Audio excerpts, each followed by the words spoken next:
di atasan Kecil Timur Gang Sakabadana. Dari video amatir ini terlihat asap tebal mengepul dari kejauhan. Ternyata asap itu berasal dari rumah yang terbakar di kawasan Antasan Kecil Timur, tepatnya di Gang Sakadana, Rabu siang. Sejumlah relawan yang mengetahui kejadian tersebut langsung melakukan pembasahan pada titik api. Kejadian tersebut juga sempat menghebohkan warga sekitar, beruntung api cepat dikuasai oleh relawan pemadam kebakaran.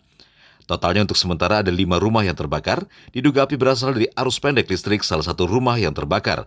Belakangan diketahui rumah tersebut sedang ditinggal pemiliknya.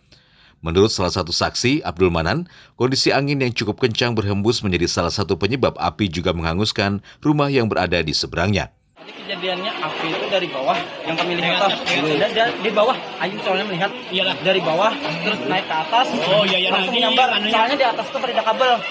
Di atas tuh udah sekali ada kabel, langsung menjalar.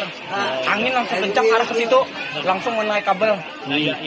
Kabelnya langsung hitungan 1 menit kami hendak ke sini, langsung kabel itu putus, menyeberang langsung api dari sini, lalu angin pulang menyeberang ke sini, ya habis dari sini. Dari bawah tuh apa Pak? Maksudnya kompor kah? Apakah?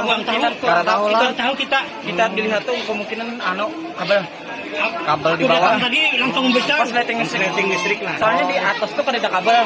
Di lantai 2-nya di bawah dari Itu bawah. rumah siapa Pak awalnya? Rumahnya. Ada orangnya tapi di rumah. Ada kosong. Cuma ada keluarganya yang mendiami di sini. Jadi total ada berapa rumah Pak? 3, 4, 5. Baik, benar nih telah terjadi kebakaran rumah penduduk di Jalan Antasan Kecil Timur di Gang Sakabadana, RT 11, Kecamatan Banjar Utara, mana api sudah padam, dibantu oleh para BPK Kota Banjarmasin. Alhamdulillah tidak ada korban jiwa maupun korban luka. Sementara kejadian ini masih dalam proses penyelidikan. Tak ada korban jiwa dalam peristiwa tersebut, namun kerugian ditaksir cukup besar. Pihak kepolisian juga masih melakukan penyelidikan di lokasi kejadian untuk mengetahui pasti penyebab kebakaran. Dari Banjarmasin, Alif Hidayatullah, Kalsel 1net.